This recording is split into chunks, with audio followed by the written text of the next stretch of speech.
Don Quijote de la Mancha. En un lugar de la Mancha, de cuyo nombre no quiero acordarme, no ha mucho tiempo que vivía un hidalgo de los de lanza en astillero, adarga antigua, rocín flaco y galgo corredor. Don Quijote de la Mancha es una novela escrita por el español Miguel de Cervantes Saavedra. Es la obra más destacada de la literatura española y una de las principales de la literatura universal. La novela consta de dos partes: el ingenioso hidalgo Don Quijote de la Mancha, publicada con fecha de 1605, aunque impresa en diciembre de 1604, momento en que ya debió poder leerse en Valladolid, y la segunda parte del ingenioso caballero Don Quijote de la Mancha, publicada en 1615. De la edición se encargó don Francisco de Robles, quien encargó la impresión a la casa de Juan de la Cuesta, una de las imprentas que habían permanecido en Madrid después del traslado de la corte a Valladolid. En el número 87 de la calle Atocha de Madrid hay una placa, colocada con motivo del tercer centenario del Quijote, cuyo texto dice: aquí estuvo la imprenta donde se hizo en 1604 la edición príncipe de la primera parte de El ingenioso hidalgo Don Quijote de la Mancha, compuesta por Miguel de Cervantes Saavedra, publicada en mayo de 1605. Conmemoración 1905. Existe una obra cuyos paralelos con Don Quijote son indiscutibles: El entremés de los romances, en que el protagonista labrador enloquece por la lectura, pero de romances. El labrador abandonó a su mujer, y se echó a los caminos, como hizo Don Quijote. Este entremés posee una doble lectura, también es una crítica a Lope de Vega, quien, después de haber compuesto numerosos romances autobiográficos en los que contaba sus amores, abandonó a su mujer y marchó a la Armada Invencible. Es conocido el interés de Cervantes por el romancero y su resentimiento por haber sido echado de los teatros por el mayor éxito de Lope de Vega. La obra. La primera parte está dividida, a imitación del Amadís de Gaula, en 4 partes. Conoció un éxito formidable y hubo varias reediciones y traducciones, aunque no supuso un gran beneficio económico para el autor, quien había vendido todo el derecho de la obra a su editor Francisco de Robles. El ataque a Lope de Vega y las críticas del teatro del momento supusieron atraer la inquina de los lopistas y del propio Lope, quien, hasta entonces, había sido amigo de Cervantes. La obra empieza con un prólogo en el que Cervantes se burla de la erudición pedantesca y con unos poemas cómicos, a manera de preliminares, compuestos en alabanza de la obra por el propio autor, quien lo justifica diciendo que no encontró a nadie que quisiera alabar una obra tan extravagante como esta. La novela comienza describiendo a un hidalgo pobre, cuyo exacto nombre solo se revelará al final de la obra: Alonso Quijano, oriundo de un lugar indeterminado de la Mancha, quien enloquece leyendo libros de caballerías y se cree un caballero andante medieval. Primera parte. Don Quijote de la Mancha bautiza a su caballo como Rocinante, reconstruye las armas de sus bisabuelos y elige a la dama de quien estar enamorado. Sin que nadie lo vea se lanza al campo en su primera salida, pero con sobresalto recuerda que no ha sido armado caballero, por lo que, llegando a una venta, que él confunde con un castillo, al ventero con el castellano y a unas prostitutas como damas, todo al modo de sus libros, decide hacer allí la vela de armas, y convence al posadero para que le dé el espaldarazo. Por fin, en una satírica ceremonia Don Quijote es armado caballero por el ventero y a partir de este momento reanuda su cabalgata con mayor brío. Le suceden toda suerte de tragicómicas aventuras en las que, impulsado en el fondo por la bondad y el idealismo, busca desfacer agravios y ayudar a los desfavorecidos y desventurados. Profesa un profundo amor platónico a su dama Dulcinea del Toboso, que es, en realidad, una moza labradora, de muy buen parecer, Aldonza Lorenzo. En su primera aventura intenta salvar a un mozo llamado Andrés de los azotes de su empleador, lo que termina en mayor perjuicio para el joven. Luego, en un cruce de caminos, desafía a todo un grupo de comerciantes a que reconozcan que su dama es la más bella del mundo, sin siquiera verla. Apaleado por uno de los comerciantes es encontrado por un vecino suyo quien, a lomo de su cabalgadura, lo devuelve a la aldea, donde es atendido por su sobrina y el ama de la casa. El cura y el barbero del lugar someten la biblioteca de Don Quijote a un expurgo, y queman parte de los libros que le han hecho tanto mal, haciéndole creer que han sido unos encantadores quienes han hecho desaparecer su colección. El recurso a las manipulaciones de los encantadores será permanente en el discurso de la obra, encantadores que le desfigurarán a cada paso la realidad a Don Quijote permitiéndole explicar sus fracasos. En el intertanto de la primera y segunda salida Don Quijote requiere los servicios como escudero de su vecino, un labrador llamado Sancho Panza, a quien le promete grandes mercedes, en especial hacerlo gobernador de algún reino que conquiste en sus aventuras. Aparece entonces el otro personaje fundamental en la novela, que le permite a Don Quijote dialogar y que contrapesará su extremo idealismo. Una vez más, en su segunda salida, esta vez acompañado por su escudero Sancho, Don Quijote se lanza por el campo de Montiel en demanda de ejercer su nuevo oficio. En este momento ocurre su más famosa aventura. Don Quijote lucha contra unos gigantes, que no son otra cosa que molinos de viento, pese a las advertencias de su escudero. A partir de aquí se suceden numerosas aventuras, la mayor parte de las cuales terminan mal. No obstante, en la primera de ellas, Don Quijote obtiene una auténtica victoria al derrotar a un joven, fuerte y pendenciero vizcaíno en un verdadero duelo a muerte, aunque pone en aprieto a una distinguida dama transeúnte en un carruaje, a quien desea proteger contra su voluntad. Pronto, amo y escudero se topan con la desgracia al ser apaleados por una turba de arrieros por causa de Rocinante, que se acercó en demasía a sus yeguas. Maltrechos, Don Quijote y Sancho van a dar a una venta en donde intentan reposar. En la posada, amo y mozo protagonizan un hilarante escándalo nocturno, al confundir Don Quijote en su imaginación a una desaliñada prostituta llamada Maritornes con la hija del ventero, a quien cree enamorada de él. Esto despierta la cólera de un arriero, quien muele a golpes a Don Quijote y a Sancho. Por la mañana, después de que Don Quijote probara de su mágico bálsamo de fierabrás, ambos se marchan, no sin antes que Sancho fuese manteado en el aire por un grupo de cardadores que se alojaban en el lugar. Luego ocurre una de las más disparatadas aventuras de Don Quijote, la aventura de los rebaños de ovejas, en la cual el personaje confunde a las ovejas con dos ejércitos que se van a embestir. En su imaginación hace una prolija descripción de los principales combatientes ante el estupor de Sancho. Finalmente, Don Quijote toma partido y ataca a uno de los rebaños, siendo pronto derribado del caballo por los pastores. Esa noche Don Quijote ataca a una procesión de enlutados monjes benedictinos que acompañaban a un ataúd a su sepultura en otra ciudad. Luego, amo y mozo velan en un bosque donde escuchan unos fuertes ruidos que inducen a Don Quijote a creer que hay otros gigantes en las cercanías, aunque, realmente, son solo los golpes de unos batanes en el agua. Al día siguiente a Don Quijote le ocurre la alta aventura y rica ganancia del yelmo de Mambrino, en la cual arrebata a un barbero la famosa bacía que ha inmortalizado la representación plástica y gráfica de su figura. Luego, ocurre una nueva y grotesca aventura, en la cual Don Quijote deforma hasta el extremo el ideal caballeresco de liberar a los cautivos, la liberación por la fuerza de un grupo de galeotes llevados por la justicia del rey a cumplir su pena. Los galeotes, liderados por Ginés de Pasamonte, pagan muy mal el favor, apedreando a sus liberadores, con gran vergüenza de Don Quijote.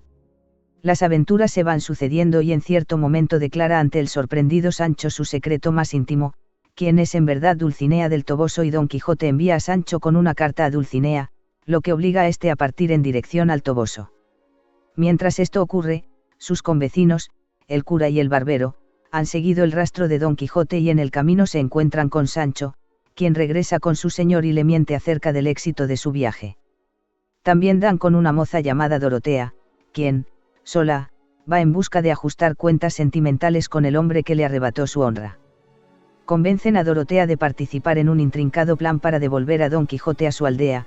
Se hace pasar por una princesa llamada Micomicona, cuyo reino está siendo aterrorizado por un gigante.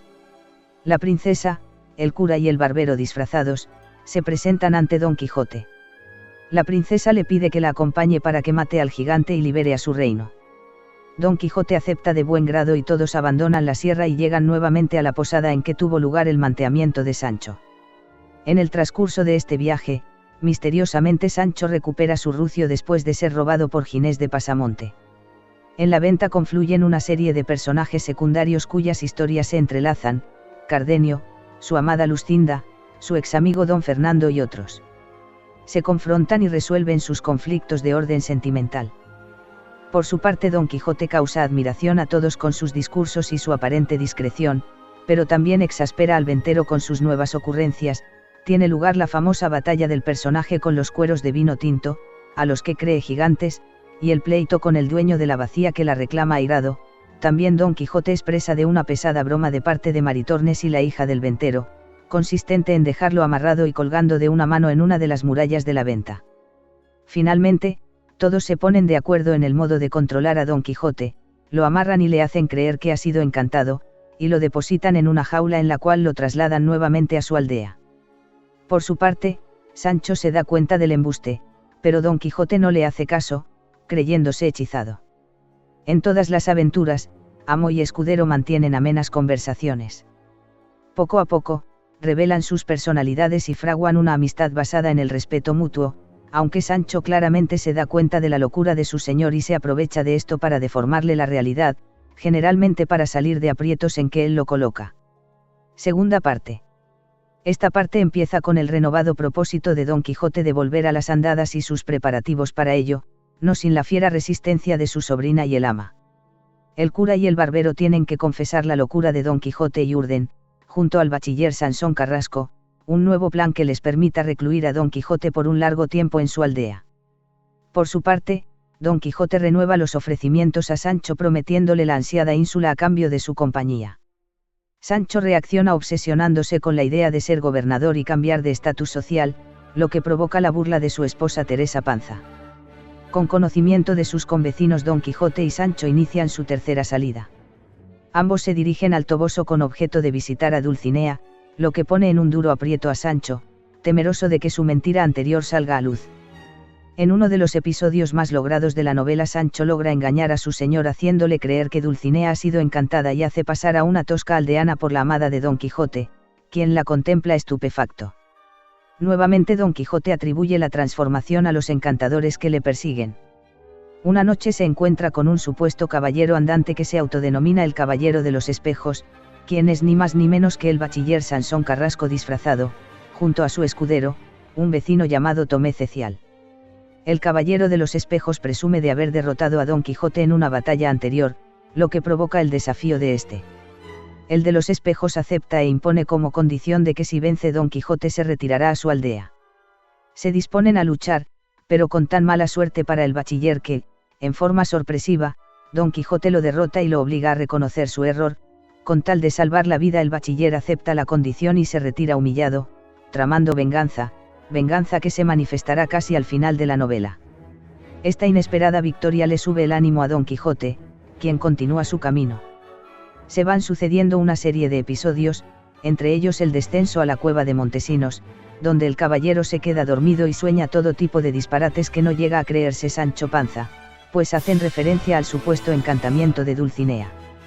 Se suceden distintos episodios de chanza, la sorpresiva aparición del mago Merlín, que declara que Dulcinea solo podrá ser desencantada si Sancho se da 3000 azotes en sus posaderas.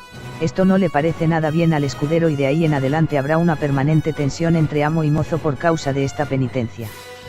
Enseguida, convencen a Don Quijote de que vaya volando en un caballo de madera llamado Clavileño a rescatar a una princesa y a su padre del encantamiento que les ha echado un gigante. Don Quijote y Sancho caen con naturalidad en la burla. Una de las farsas más memorables es la obtención y gobierno por Sancho de la ínsula prometida.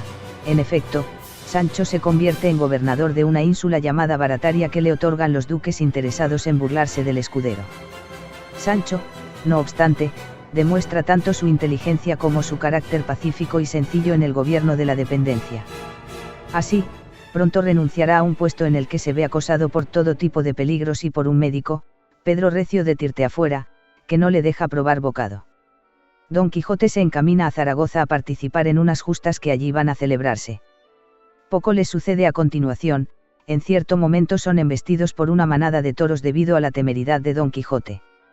Y en una venta el manchego se entera por boca de unos caballeros que ahí alojaban que ha sido publicado el Quijote de Avellaneda, y cuyos detalles, ambientados en Zaragoza, lo indignan de sobremanera, pues lo presentan como un loco de atar. Decide cambiar de rumbo y dirigirse a Barcelona. A partir de este momento, empiezan las aventuras de verdad y allí nadie hace caso a las observaciones y propuestas de Don Quijote y su locura ya no divierte. Se llega, finalmente, al momento más dramático de su carrera, su vencimiento por el Caballero de la Blanca Luna. Cierta mañana este aparece en la playa de Barcelona y desafía a Don Quijote a un singular duelo por asuntos de prevalencia de damas, la es rápida y el gran manchego cae en la arena derrotado. El Caballero de la Blanca Luna es en realidad el bachiller Sansón Carrasco disfrazado y le ha hecho prometer que regresará a su pueblo y no volverá a salir de él como caballero andante en el plazo de un año. Así lo hace Don Quijote, tras varios días de permanecer abatido en cama.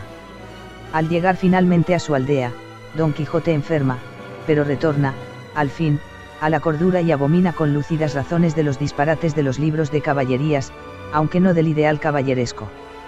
Muere de pena entre la compasión y las lágrimas de todos. La riqueza temática de la obra es tal que, en sí misma, resulta inagotable y supone la recreación del mundo en su época. El tema de la obra gira en torno a si es posible encontrar un ideal en lo real. Este tema principal está estrechamente ligado con un concepto ético, el de la libertad en la vida humana. Cervantes estuvo preso en Argel, una ciudad tomada por los piratas en aquel momento, tratando de escapar hasta en 4 ocasiones, siendo liberado el 19 de septiembre de 1580, después de 5 años de cautiverio, y luchó por la libertad de Europa frente al Imperio Otomano. Además de la literatura, el personaje de Don Quijote ha vivido, vive y vivirá en el teatro, cine, televisión, ópera, ballet, música y el arte. La Premiere Mundial de El Hombre de la Mancha en idioma español tuvo lugar el 30 de septiembre de 1966 en el Teatro de la Zarzuela de Madrid, dirigida por José Osuna, protagonizada por Luisa Gibela como Cervantes Quijote, Nati Mistral como Aldonza y José Franco como Sancho Panza, mientras que el 19 de noviembre de 1997, tuvo lugar en España un nuevo montaje que levantó el telón en el Teatro Lope de Vega de Madrid, con José Sacristán como Cervantes Quijote y Paloma San Basilio como Aldonza. ¿A qué debe atenerse el hombre sobre la realidad? ¿Qué idea puede hacerse de ella mediante el ejercicio de la libertad? ¿Podemos cambiar el mundo o el mundo nos cambia a nosotros? ¿Qué es lo más cuerdo o lo menos loco? ¿Es moral intentar cambiar el mundo? ¿Son posibles los héroes? Todos somos Quijotes, con nuestros sueños, quimeras y penurias a la búsqueda de nuestra propia Dulcinea. Jaime Mascaró Munar.